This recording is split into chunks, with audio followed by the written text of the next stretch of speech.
कहा कि एक ही त्वचा, एक ही त्वचा, हाड़ मल मूत्रा, एक रुधिर एक गुदा, एक बूंद से सृष्टि रची है, को ब्राह्मण को शूद्रा। जो संघर्ष इस देश में हजारों हजार साल से चल रहा था, जिस संघर्ष के चलते हर एक मनुष्य एक दूसरे के खून का प्यासा था, एक दूसरे के खून से होली खेलता था, और होली आज बंद नहीं हुआ। जहां कोई आदमी उत्तम होता था, कोई अधम होता था, कोई अहंकार की चोटी पर नाच रहा था। कौन? तो कोई कहता था कि मैं उत्तम कुल का हूं, उत्तम जाति का हूं। कहा तुम उत्तम जाति के कैसे हो?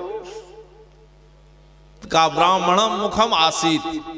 कहा ब्राह्मण मुंह से आया है, मुंह से। समझ रहे हैं बात की नहीं?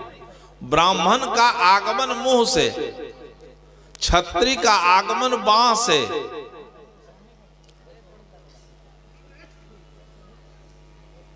वैश्य का आगमन पेट से,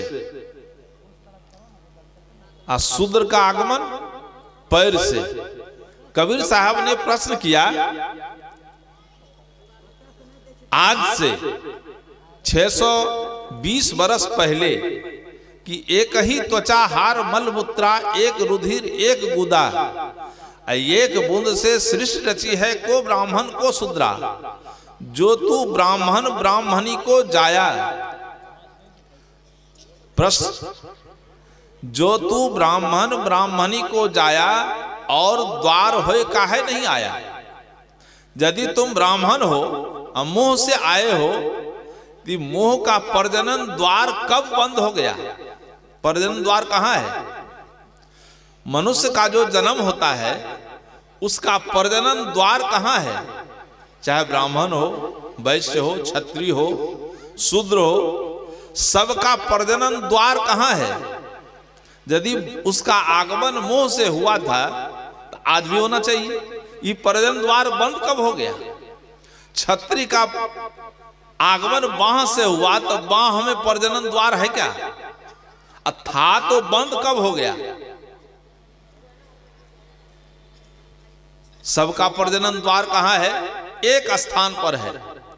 वो स्थान सुनिश्चित है कि शरीर के मध्य भाग में है। फिर प्रजनन अवधि, जात से हम उत्तम हैं, तो प्रजनन अवधि, मां गर्भ धारण करती है, तो जो उच्च कुल के लोग हैं वो 12 महीना में जन्म लेता है क्या है? और जो निम्न कुल के हैं वो 8 महीना में जन्म लेता है। उसका जन्म कई महीने में होता है? सबको अनुभव है। सबका जन्म 9 महीने में होता है। कबीर साहब कहते हैं कि प्रजनन द्वार एक है, प्रजनन अवधि एक है, और प्रजनन प्रक्रिया एक है। प्रजनन द्वार, प्रजनन अवधि और प्रसव कीड़ा एक है, तो फिर कौन उत्तम और कौन अधम है? कोई जन्म से उत्तम नहीं है, कोई जन्म से अधम नहीं है समूचे विश्व में। आज कबीर के विचारों में कुछ लोगों ने कहा, संत मंडली में ही है, कुछ विचारक आया है जिसके गुरु का पता नहीं है, सिद्धांत का पता नहीं है, वो व्याख्या करता है कि कबीर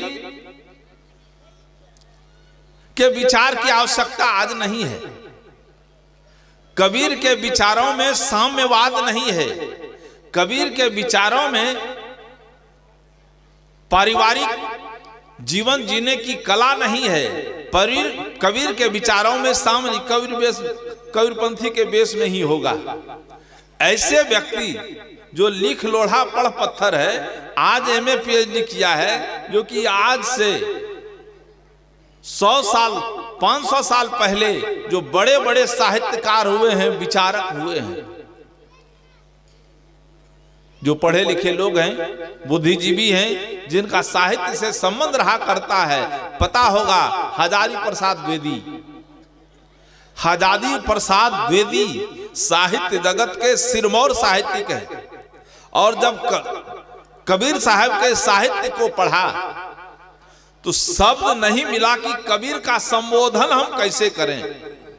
हजारी प्रसाद द्विवेदी ने एक शब्द बहुत चिंतन करके खोज करके निकाला। कबीर साहब के को परिभाषित करने के लिए कहा, कबीर का माने है हाथी के पांव।